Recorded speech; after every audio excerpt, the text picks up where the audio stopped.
Good morning, grinders. Welcome to DFS pregame show here on RotoGrinders. I'm Jordan Cooper, aka Blenderhead, Blender HD. If you're gonna follow me on Twitter, and it's Monday. So you know what we do on Mondays. It's Mondays with McCool. James McCool, the co-author with me on the Theory of Daily Fantasy Sports. It's a 15-hour audio DFS masterclass you can pick up at theoryofdfs.com. We're back after the All-Star break, back into the saddle once again. Give me those thumbs ups on your way in the door. Hit that like button, hit the subscribe button, hit the notification bell to know when we go live. Been gone for what, a week and a half? It was the All-Star break, and then the NBA comes back, and I go down to Tennessee, and James. So you recently moved to Tennessee. And I decided to, like, okay, I'm going to take a trip down to Nashville, and I come back and I got a present with me, and I got COVID with me. So good luck down there, right? I managed to go to Washington D.C. No COVID, didn't get anything, right? I've gone out before, no problem. You go down to Tennessee, all bets are off. You hang out with enough people. There's no mask mandate. There's no nothing.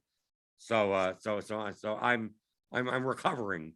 It wasn't bad or anything like that. Obviously, I'm here, but my voice is not as great as normal. You didn't get the normal, good morning. No, I'm not yet, not at full strength. But the NBA All-Star break is over. Baseball probably isn't happening. It doesn't look like. So what did you do over the NBA All-Star break? You were tweaking your models? No, absolutely not. No, so as a content creator, I have to take as much downtime as possible during the All-Star break. So I actually had a bug in the NBA optimizer for the site. It wasn't producing cash lineups for whatever reason. I just didn't want to, through an error, right? So that happened the day before we went into the All-Star break. And somebody asked, and they're like, hey, I'm new to the site. I want to try out the optimizer, but I'm getting a bug. Are you going to fix it today? And this was, I don't know, it's like 3 days before the All-Star break's over. And I was like, frankly, man, no, I'm not. I'll fix it the day before. Wrong? I mean, what could possibly be wrong? I mean, isn't it just solving for just knapsack problem? Just the knapsack problem is not the issue. It was producing the lineup. The problem was that it, like, the logic in putting together the lineup because of MPE gets a little bit hairy sometimes. So it was probably because there was a PGSF or something like that that was in the CSV, and it just kind of screwed with it, and it was thrown an error because it couldn't put together the lineup in the way that it wanted to. So it was a really, really easy fix. I mean, we're talking like 7 minutes of back testing and like rewriting one piece of code. But because it was the All-Star break, I was not touching it. I was not doing that. I took a lot of time to play video games and lay around with the kid and put together the house some more and eat pizza, because that's what you should do during the All-Star break. You should do basically anything that is not working on NBA, because then you have to come back and after the All-Star break, NBA is in full NBA mode. And we're getting players that are playing ridiculous minutes and doing dumb stuff, and back-to-backs don't matter. We have the Lakers still existing and being bad. So it's just, you got to take the All-Star break and get your mental right. There wasn't like esports or anything? Well, of course there's esports. I mean, I ran. So I stay away from the esports, just like I didn't stay away from MMA.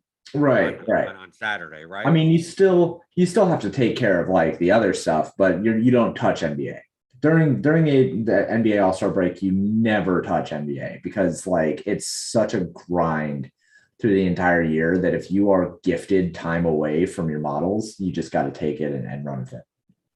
So now heading into the second half of the NBA season, I mean, we're going to see some teams.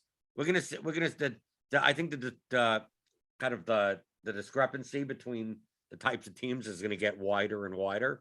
Mm-hmm. Teams that are either, fighting for playoff spots and teams that don't want playoff spots.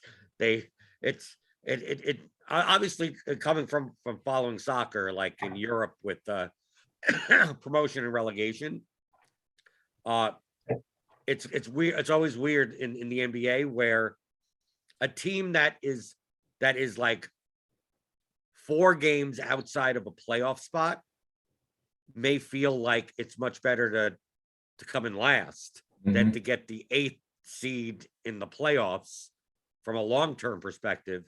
So I'm assuming moving forward, we're going to see some teams that are going to play their kind of star players like super minutes, and then other teams where, every other day there's going to be, a player that sits, or half the team that sits, or people on minutes restrictions. Do you think moving forward that the minutes projections on certain teams are going to be a little bit more fragile than others? Yeah, I mean, we're gonna see teams like I'm looking at the standings right now.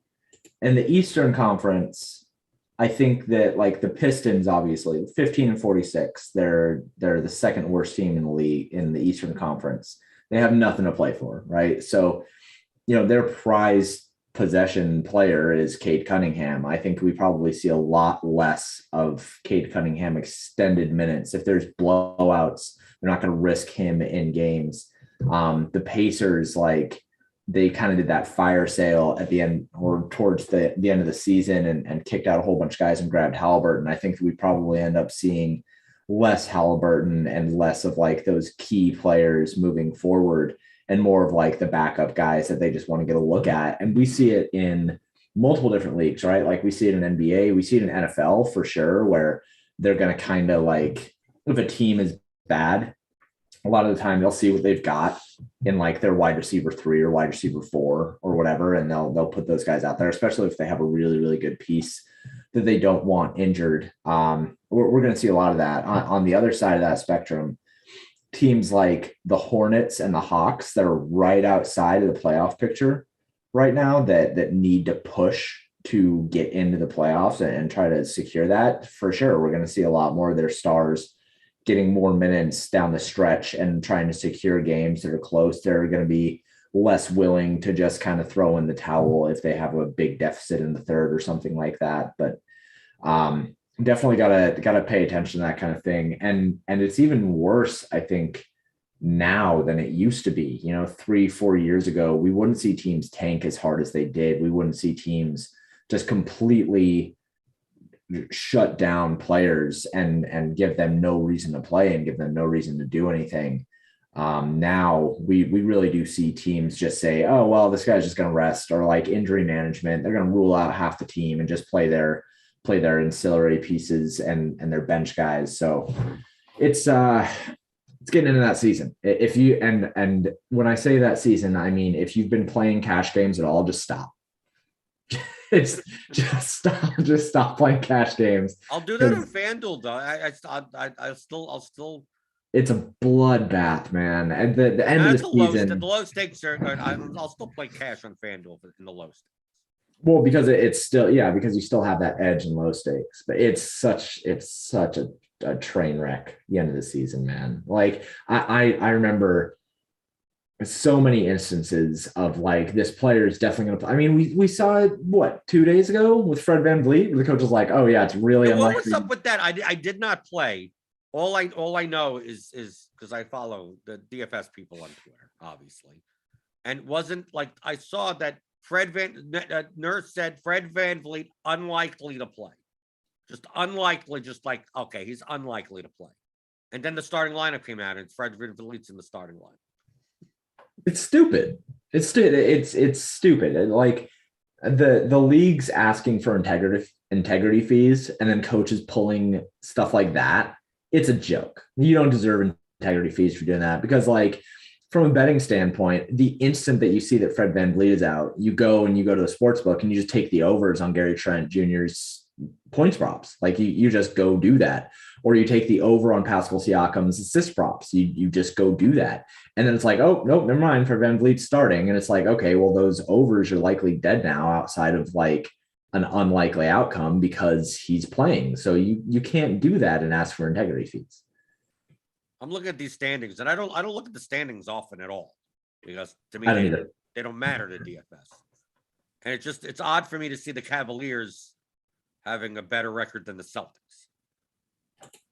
The Celtics have been one of the best teams in the league in the last like month or something like that. But then they lost to the Pistons, and then they almost lost to the Pistons, and then they got ran out of the gym last night by who was it that just beat the Pacers, just beat the tires off the Celtics last night. And I think that the Celtics are one of the worst coached teams in the league by a long shot. Why do you say that? Because they have no discipline in the second half of games. No discipline. They are a team that I think they are the team that has blown the most halftime leads in the league over the last couple of years. And like, I have not looked at the stats on that, but I would be willing to place money that they have blown more halftime leads than any other team in the league. You can never feel confident in them with a lead, ever. You can never feel confident in them playing well. And they lose to teams like the Pacers, who I mentioned as a team that's going to be tanking. They lost to the Pistons, who are 15-46. And you want to tell me there's a title contender? Like, dude, the Celtics, they're a terribly coached team. They just have no tenacity. They have no discipline at all. They can't finish games. And then the Western Conference, if you told me before the season that the Grizzlies would be 42-20 in third place in the West, and the Lakers would be out of the playoff picture, I think you would be nuts. Yeah, does it just come down to the fact that Russell Westbrook doesn't actually contribute anything to anything anymore? No, it comes down to the fact that they had the worst offseason they possibly could have had. I mean, like a joke of an offseason. Everybody knew that wasn't going to work. Everybody outside of apparently the team knew that Russell Westbrook, AD, and LeBron was not going to work. There's zero spacing on that team. And they could have had, for the price that they paid for Russell Westbrook, they could have had like Buddy Hield and Seth Curry and been a playoff contender. But they put together like the worst possible team they could have. It's just a whole bunch of old dudes. It's the 2015 All-Star team. And like, isn't this what LeBron normally does, though? LeBron, seems like, I mean, I'm like I said, I don't follow basketball, especially past 3 or 4 years ago. But it always seems like LeBron. It's the team is LeBron plus whoever LeBron feels like he's friendly with. Yeah, and that has worked in the past. But no, it feels like he builds teams where he would be much better off with outside shooters, just like that know their roles, rather than just like him, one other star, and then just 3 schmucks on the court. Yeah, well, that has worked in the past because he's been friends with all the All-Stars, right? So like this team built in 2015 would have been the nuts, but this team built in 2021 is so bad. But I guess that kind of speaks to like the aging artifact of LeBron's like build path, right?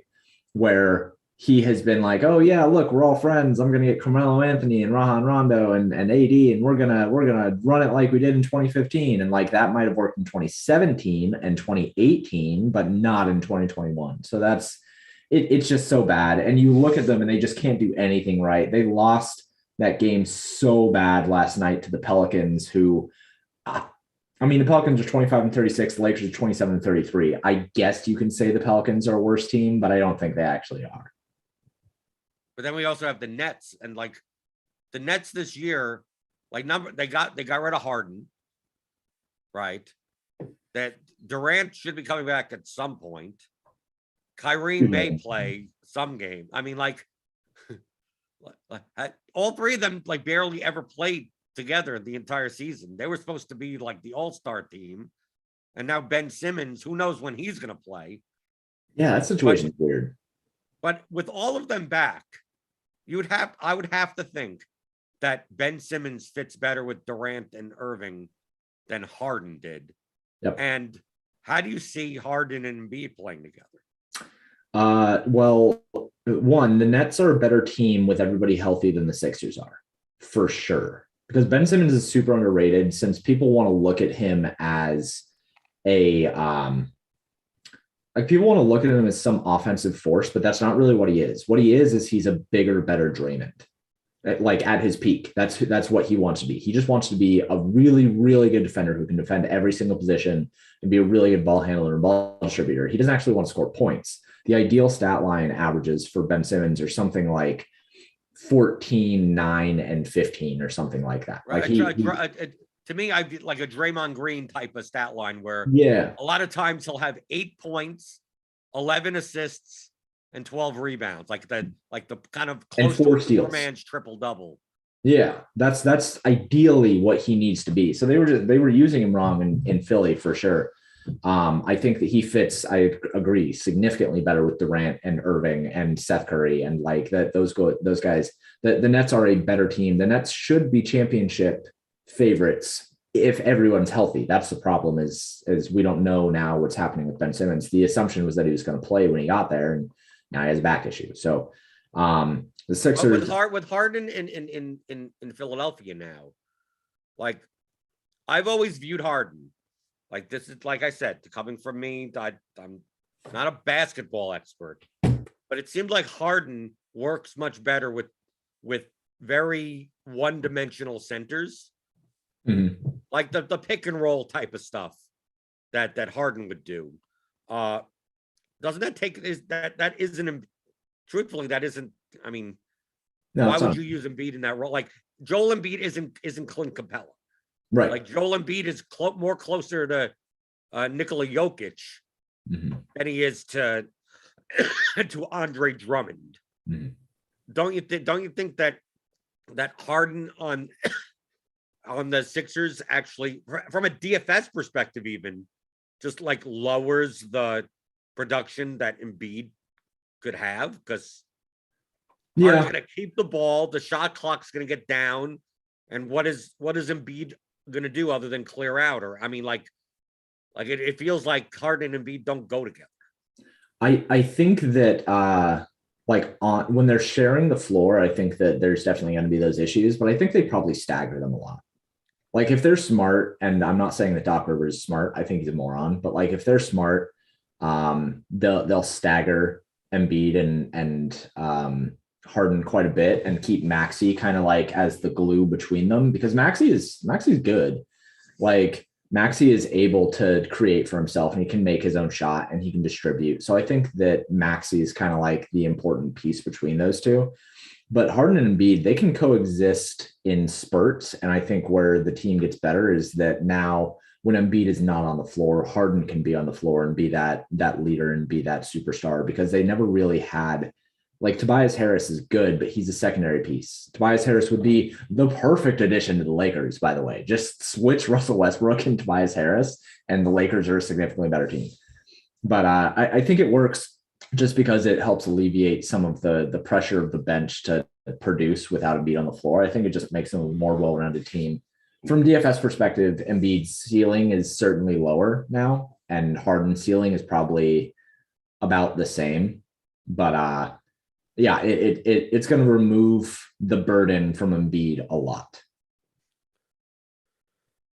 Going through the YouTube chat. Thanks for the well wishes. Yeah, Blender. Hope you're feeling better, bud.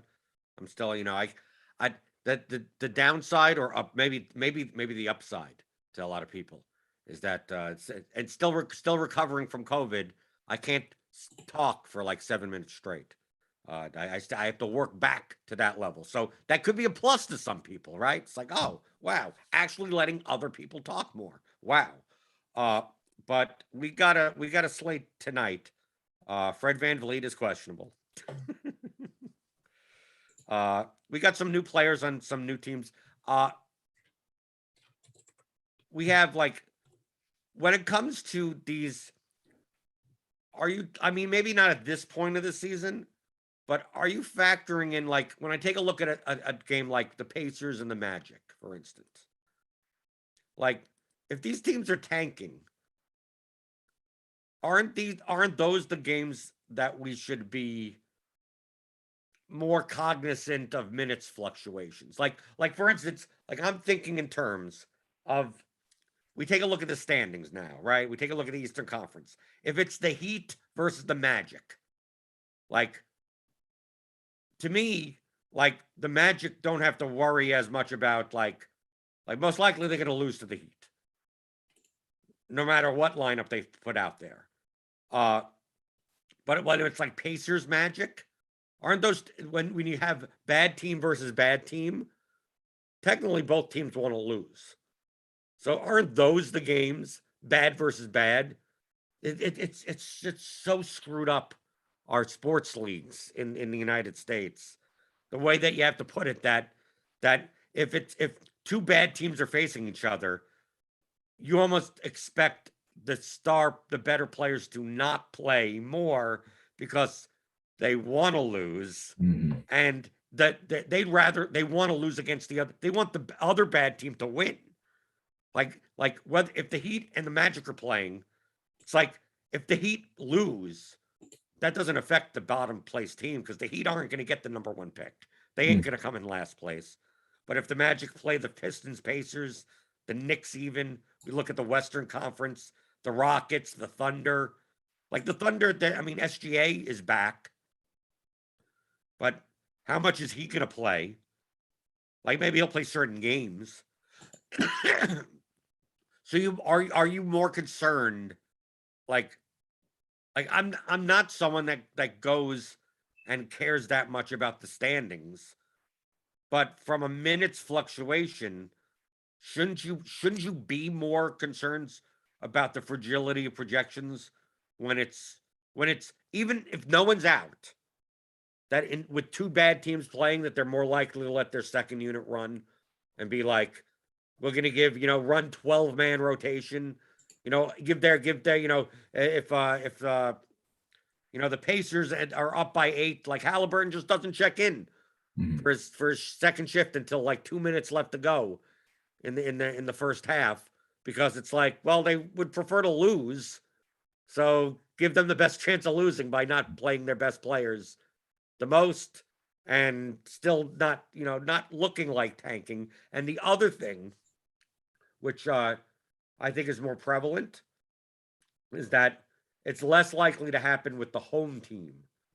I've been trying to find these little things where, like in the past, where people are like, I don't know if Giannis is going to sit. Like we have all those situations where a star player for one of the good teams, like let's say Miami, like Miami's or Chicago, maybe DeRozan sits, maybe Butler sits.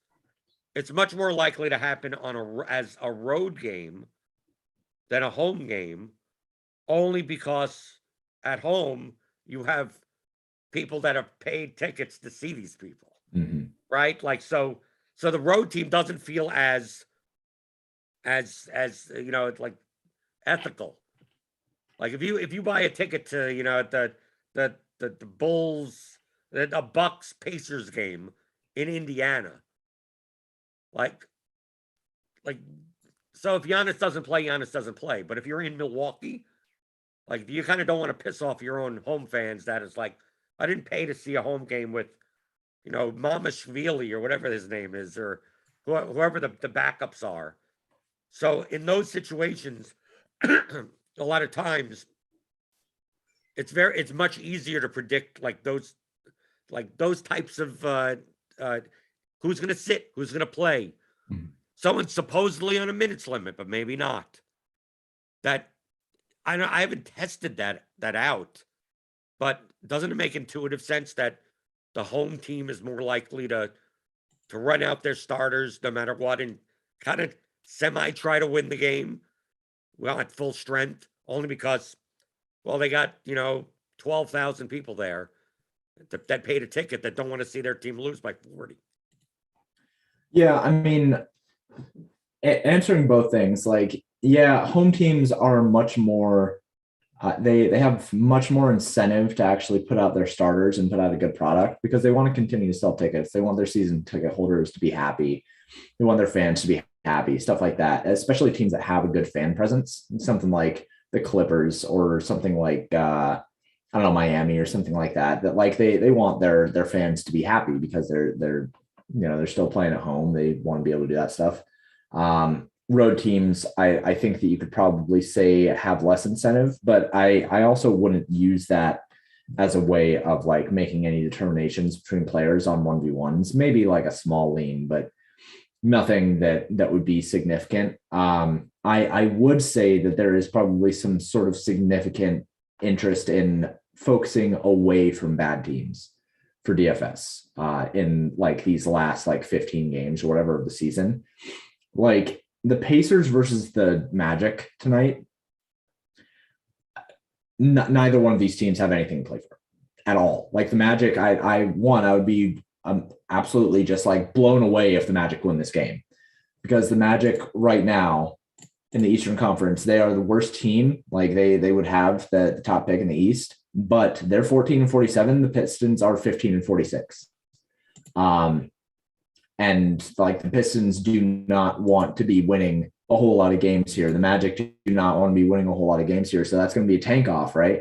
Where the Magic don't want to be winning games. So right now the Magic are actually favored over the Pacers. And I'm surprised by that, because they have no incentive to win these games. They have absolutely no incentive to win these games. Neither do the Pacers, but the Pacers are 21-41. It's pretty unlikely that they are able to out tank either of the Pistons or the Magic. Like they have a 6-game lead over both of them. I don't think they're going to catch them in the bottom of the standings. So it's much more likely that the Magic are able to throw this game.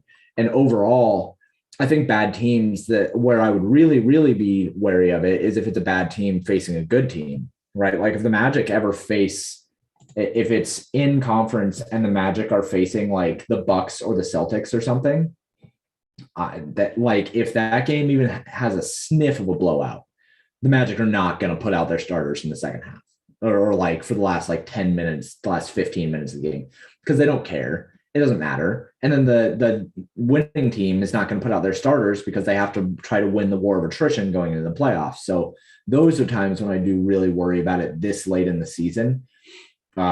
These teams that are super tanking, the Magic, the Pistons specifically, and the Rockets and the Thunder, right? Like those 4 teams, I'd be avoiding like the plague moving out through the rest of the season, because guys like Shai Gilgeous-Alexander, we have seen that Presti is just like the tank master. They've amassed every single pick for the next 13 drafts in a row. They have everyone's first round pick.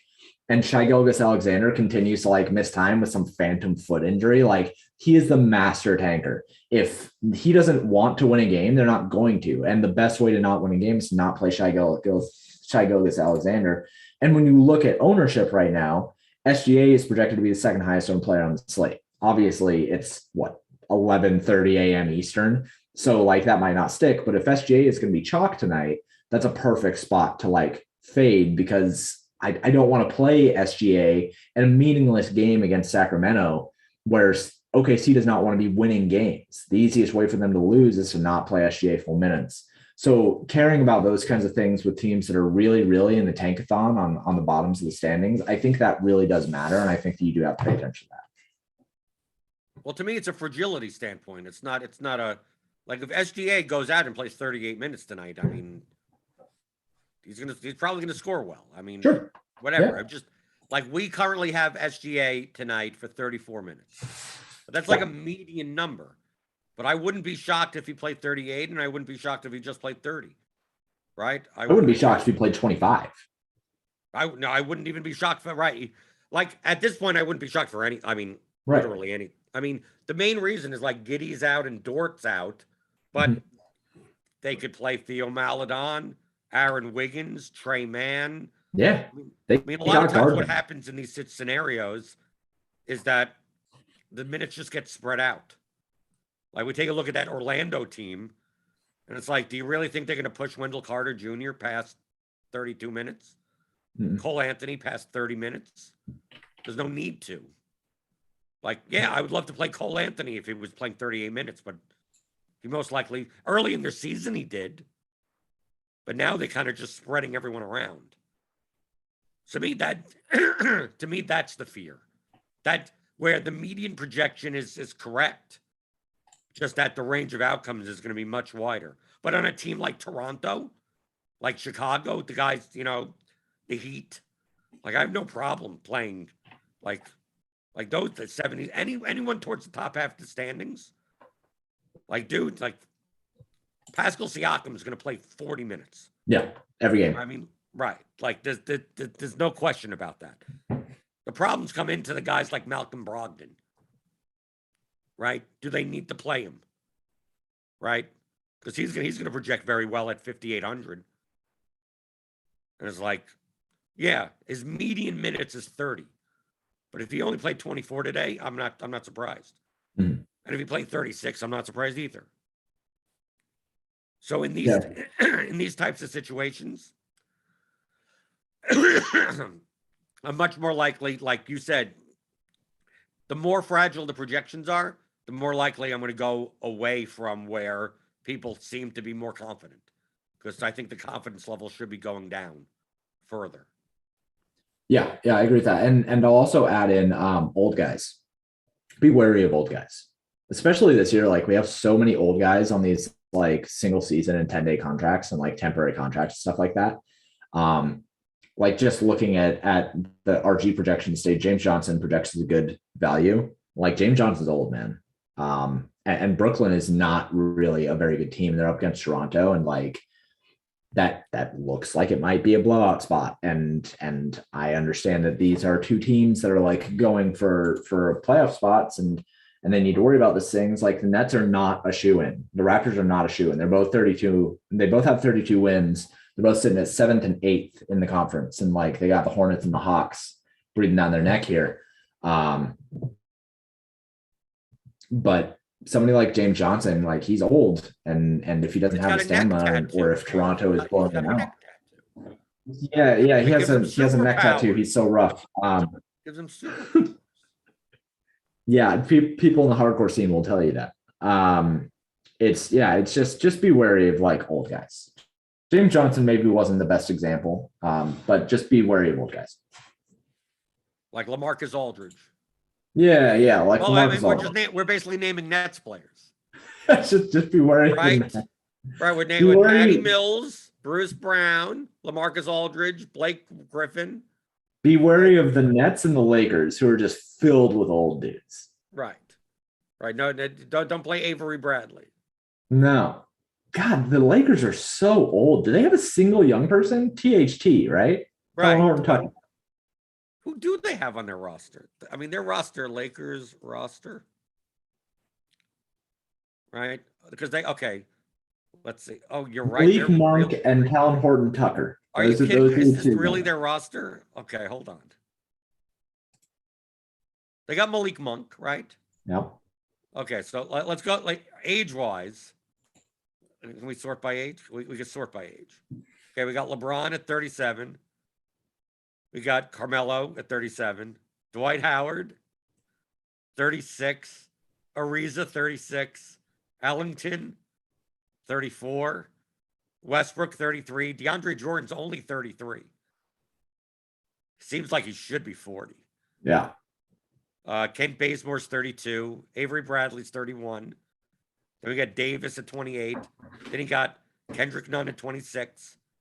So basically, Nunn, Johnson, Monk, Reeves, Mason Jones, Taylor Horton Tucker, and Seko Doumbouya. So like they're basically only playing old people because Kendrick Nunn isn't playing. Malik Monk and Talon Horton Tucker are part of the rotation, but like Talon Horton Tucker barely plays at all. Malik Monk is the only young person who's actually playing for this team. I thought Stanley Johnson was older. I thought he seems like he should be older. I also thought he was older. I thought he was at least in his 30s. I'm surprised by that. But shouldn't that just be a red flag for any organization where you have like a million old dudes and one person under the age of 25 playing basketball for you? Shouldn't that just be like a huge red flag that you're just screwed for the future? Well, let's take a look at the Nets roster. I mean, the Nets, I know, have some young guys. Whether or not they play is a different story. Right. So, yeah, I mean, they do have, Aldridge at 36 and Johnson at 35, Dragic at 35, Mills, Durant, Blake Griffin 32, Seth Curry 31, Joe Harris, who's not in, Drummond's 28. But, I mean, they got Sharp and Thomas and Edwards, Claxton, Duke Jr., Bruce Brown's only 25. I would have thought he was 32 years old. Drummond is only 28. Yeah, Drummond's only 28. Dude, Drummond's been in the league since 1982. There's no way he's only 28. That's a lie. That's like saying Albert Pujols is only 42. Like, that's a lie.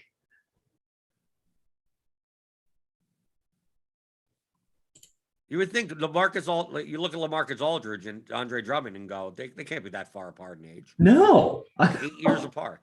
No, I thought that they were the same age. Or like maybe Aldridge was like 2 years older. Right. That's legitimately surprising. Andre Drummond has been playing since the Bill Russell era, and I will not hear otherwise. No, he's not that old. That's incredible. I thought he was the same age as Blake Griffin. Well, Blake Griffin isn't even all that old. 32 isn't that old. Well, it's that old for Blake Griffin. Well, for Blake Griffin can't do anything anymore. Right. If someone showed you this roster for the Nets 6 years ago, you'd think, how did the Nets not win 4 championships? Yep. There's a lot of that in the league now, though. I mean, the parity and like the kind of clumping of all-stars, I think, it's pretty significant now. Bill Thomas in the chat says Drummond looks and moves like he's 48. Yes. He has been playing in this league since 1982. He has. Absolutely. How old is Boogie Cousins? What? Like Boogie Cousins is 31. I was going to guess 30. So 31 makes sense. Sure, that's fine.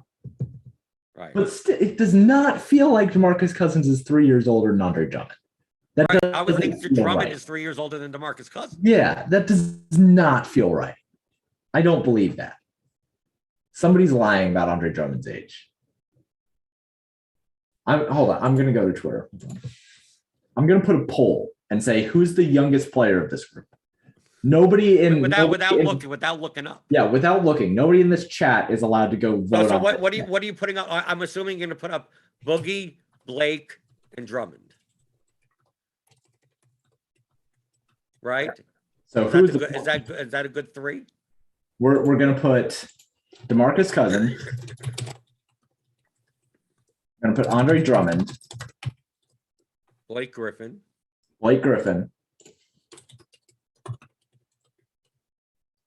And Stanley Johnson. How old is Stanley Johnson? No. Well, Stanley Johnson's 25. He doesn't fit in that group. No, he doesn't. You're right. Okay. Yeah. The whole point is to say who's the youngest and people to get that get Drummond wrong. And LaMarcus Aldridge? No, well, everyone knows he's old. How about Serge Ibaka? What's Serge Ibaka? Oh, Serge Ibaka is old as hell. He's like 35. No, Serge Ibaka is only 32 years old. Shut the. You put him in the thing. There you go, right in that range. All right. Out of those 4, who do you think is the youngest? DeMarcus Cousins, Andre Drummond, Blake Griffin, Serge Ibaka. Right. If I were to see this just randomly going along, I would say DeMarcus Cousins. Right. That's what I would have said also. And I'll even vote DeMarcus Cousins. Well, I'm the only one that did vote. I'm blown away by this news of Andre Drummond. I'm insulted almost because he's younger than I am.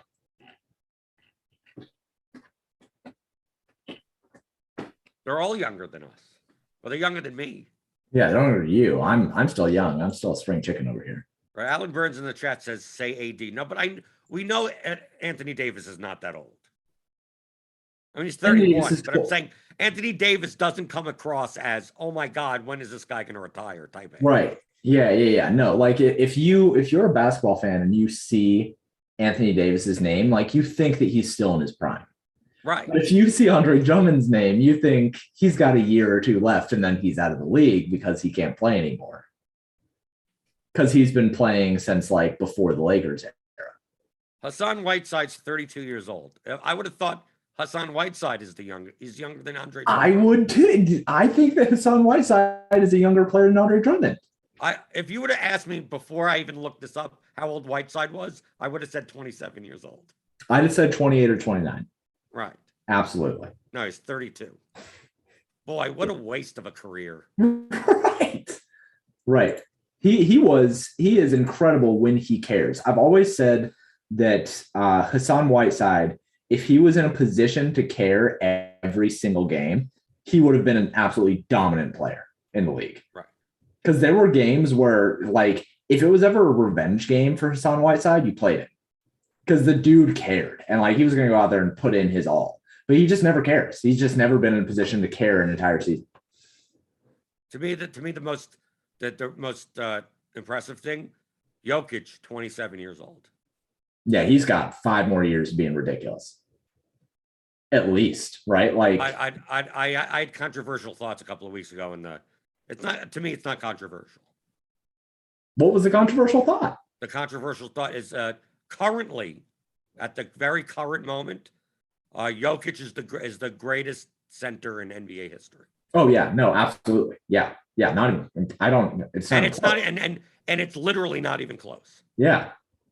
I had to think for a second before I said not even close, but yeah, not even close. And people, I was the outlier. People thought I was the nuts one. Who would even you could argue Shaq? Yeah, people were saying Shaq. And I mean, I shot that, but no. The key thing is skill set for current basketball. Yeah. That's a better way of putting it. If you took whoever at their prime athletic ability and skill set and played basketball now, who would be the best center in the league? And it would be Jokic. Yeah. Like you took Will Chamberlain. Will Chamberlain would be a third center on a team currently. With his game, yeah, because he couldn't just treat everybody as if they were a child, like he did. Right, but that's the reason why, like, for his time period, Will Chamberlain, when you're a foot taller than everyone else on the court, you're gonna put up those stats. It's the same thing as like the Babe Ruth argument. Like Babe Ruth for his time was hilarious, but unfortunately, at his time, there were like grocery stalkers who were being pitchers, and the league hadn't expanded into actual talent pools yet. You put Babe Ruth. You put 1919 Babe Ruth, 1925 Babe Ruth, and have 2001 Pedro Martinez pitching to him. It's gonna look like a joke. It's gonna look like a joke. Who is like, okay, no, if you took, because, and this is the way that I always do it when it comes to baseball.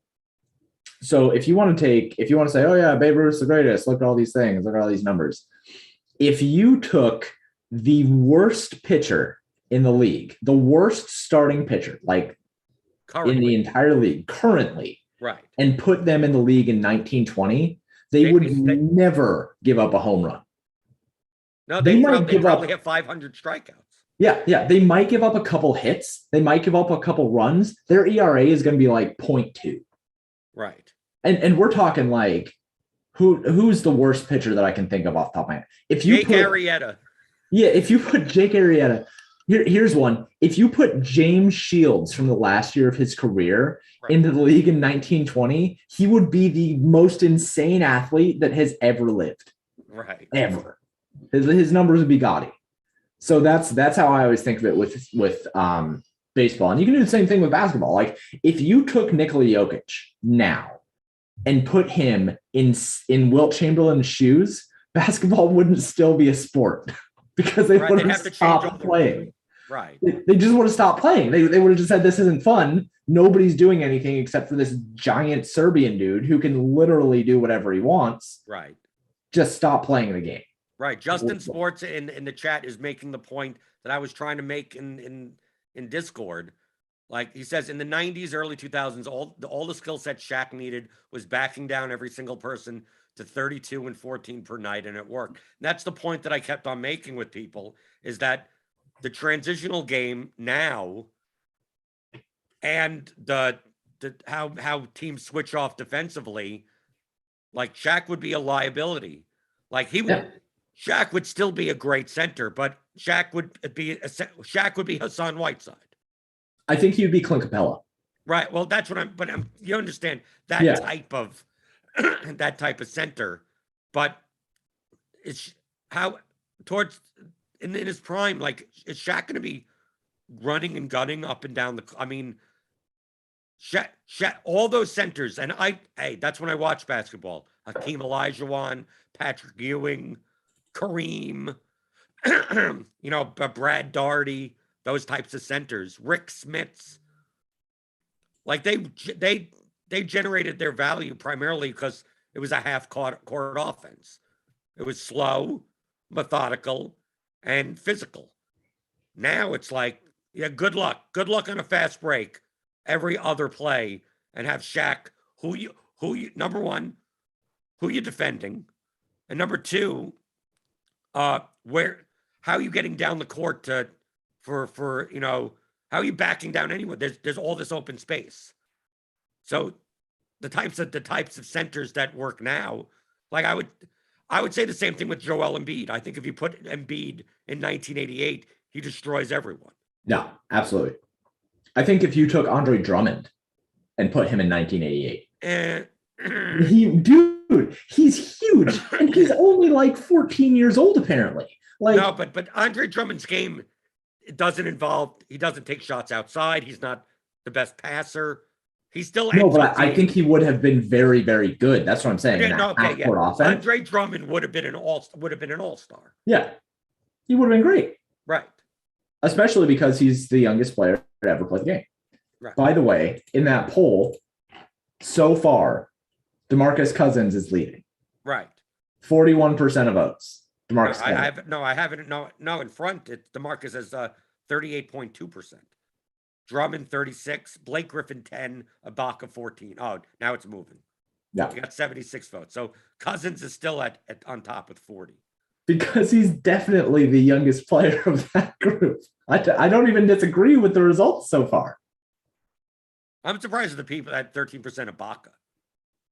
Yeah, everybody. I would have totally thought Ibaka was 37 years old. Yeah, I thought that Ibaka's been in the league as long as Andre Drummond has. Both of them playing in 1991 playoffs. Like, I'm surprised. In the chat, Fresh Prince has a good one. Domantas Sabonis would crush. Oh my God! Yeah. I think that I think Joel Embiid is probably. I understand people who say that Joel Embiid is the best pure center in the league. I understand why people say that. He is absolutely dominant. He does whatever he wants whenever he's on the court. Absolutely. Because Jokic isn't that type of right. To me, Jokic is a type of player that has literally never existed in basketball history. Right. And that's why I said that I understand people that say Embiid is the best pure center. I think that's It's an important point to make, that they are different archetypes of players. Joel Embiid is about the best version of a pure center that you can find. Nikola Jokic is about the best version of a pure forward that you can find. I don't even really think that Jokic is like a center. He's just a really, really big forward. But he's a point forward. He's like a bigger Luka. He's like a bigger Doncic. Right. And that's terrifying. I think that's one of the things that people were so bummed about with Ben Simmons. People look at him and he's a big guard, like a really big guard. And but that's the thing. He can defend anybody from 1 through 5. And people wanted him to be a really big guard that could also utilize his size to score. But that was never his ceiling. That was never the path to his ceiling. But also the other pseudo controversial take that I have is that barring an injury, I think at the end of his career we will consider Giannis to be the greatest basketball player ever. Yep, I could see that. Yeah, and I think that if the closer he gets to a 38% 3-point shooting percent, if he could shoot it like 38% from the 3-point line, I'll just give it to him now. Yeah, he would average 40 a night. Right. Just purely. I have a very controversial basketball take that is less controversial now because people think that it's fun to adapt it now. Okay. 2 seasons ago, I was saying that if Michael Jordan was put into the league today, he would be DeMar DeRozan. No, I said he would be Jimmy Butler. I think that, and I got so much pushback on that. And now people are like, oh man, DeMar DeRozan, no, he plays for the Bulls. Let's make the Michael Jordan comparison. I'm like, no. You're not allowed to do that now that he's having a great season. I was saying it when he was back on the Raptors, right, and he was a liability in the playoffs because he has no 3-game, because his entire game is jumpers and elbow shots. And that is what Michael Jordan would have been in the league now. And I got made fun of for that. And now people say, oh yeah, well, here's the comparison. I'm like, no, my point here is that Michael Jordan would have not been near as good in today's league. Well, the only counterpoint that I could concede is that if Michael Jordan existed at his prime now, he would put in the work in order to be as good. But that's not the question that's being asked. Mm-hmm. Right. So it's the same reason of saying it's like Ted Williams would be a batting champ because he would do the work that we would never know that. But all we could tell based on the competition that he was facing and everything, like Ty Cobb, Ted Williams, like all these guys, like Tony Gwynn and Wade Boggs and Ichiro are way better hitters because Ted Williams wasn't facing Randy Johnson. Right. He wasn't facing Clayton Kershaw and Pedro Martinez and Greg Maddux and Tom Glavine. Right. He was facing pitchers that had 3 pitches and they were decent and like 3 decent pitches in comparison. Like if you go back to like Koufax, even Koufax, and that's not even that far because now we're talking about the 50s. Like, so Koufax threw heat. He threw 96. It's not like he was throwing 100. Right. And his changeup was probably 86. Pedro Martinez throws 99 and 82 for his fastball changeup split. Like, that's just unbeatable. Yeah. Type of split. So it's like you go back in time, and it's like, yeah, for that era, that's fine. But just like you said with Michael Jordan, like I know people say he played against plumbers, but go back to that 80, 86, 87 and see who was playing basketball then and see the training regimens of these players. And you go back and it's like it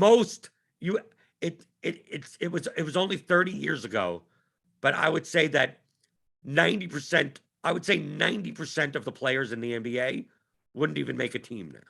No, absolutely not. And you can make that same. It's somebody said the other day on Twitter. They're like, "Oh, well, who would you take, the 2019 Chiefs or the Bears defense from like when the Bears were good or whatever?" I'd take the Chiefs from a physical level. The 85 Bears defense